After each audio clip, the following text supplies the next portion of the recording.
हरे कृष्णा, राधे राधे। आप सभी का मेरे channel beautiful life with Kanha ji में आप सभी का स्वागत है। आज हम सकट चौथ की कथा प्रारंभ करते हैं। किसी शहर में एक सेठ सेठानी रहते थे। उनके कोई संतान नहीं थी। इससे दोनों बहुत ही दुखी रहते थे। एक बार सेठानी ने पड़ोसन की स्त्री को तिल चौथ का व्रत करते हुए देखा तो पूछा कि यह आप क्या कर रही हो तथा इसकी पूजा विधि किस प्रकार है तथा इस व्रत को करने से क्या फल मिलता है, आप मुझे सब बतलाएं। तब उन्होंने बताया कि इस व्रत को करने से धन, वैभव, पुत्र, अमर सुहाग प्राप्त होता है, घर में सुख शांति का वास होता है। तब सेठानी बोली कि यदि मेरे पुत्र हो जावे तो मैं चौथ माता गणेश जी को 1.25 किलो तिलकुट चढ़ा दूंगी।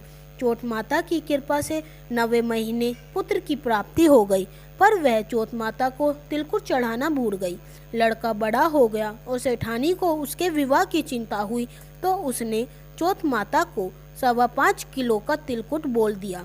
लड़के की सगाई अच्छी कुल वाली सुंदर सुशील कन्या से हो गई और लगन मंडप में फेरे होने लगे। लेकिन भाग्यवश सेठानी फिर भी तिलकुट का भोग लगाना भूल गई और इससे चौथ माता और गणेश जी क्रोधित हो गए। अभी 3 ही फेरे पड़े और चौथ माता ने लड़के को ले जाकर गांव के बाहर पीपल के पेड़ पर छिपा दिया।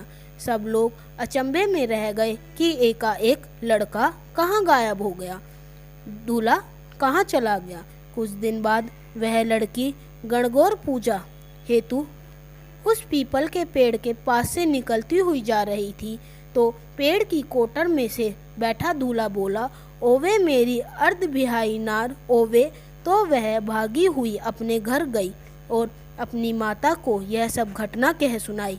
यह समाचार सुनते ही सभी परिवारजन वहां पहुंचा और देखा कि यह तो वही जमाई राजा है जिससे हमारी बेटी के अर्ध फेरे खाए हैं और उसी स्वरूप में पीपल पर बैठे हैं। तो सभी ने पूछा कि आप इतने दिनों से यहाँ क्यों बैठे हो, इसका क्या कारण है। जमाई राजा बोले, मैं तो यहाँ चौथ माता के गिरवी बैठा हूँ।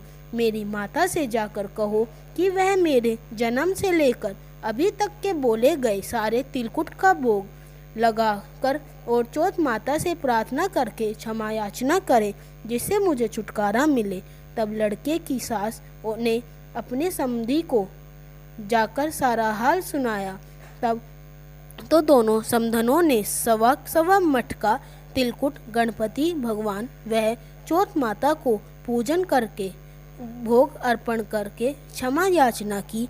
तो चौथ माता ने प्रसन्न हो दूल्हे राजा को वहां सर आकर लाकर बैठा दिया। वहां वर वधू के 7 फेरे पूरे हुए और वर वधू सकुशल अपने घर के लिए विदा हुए। चौथ माता की कृपा से दोनों परिवारों में खुशहाली हुई। हरे कृष्णा, राधे राधे।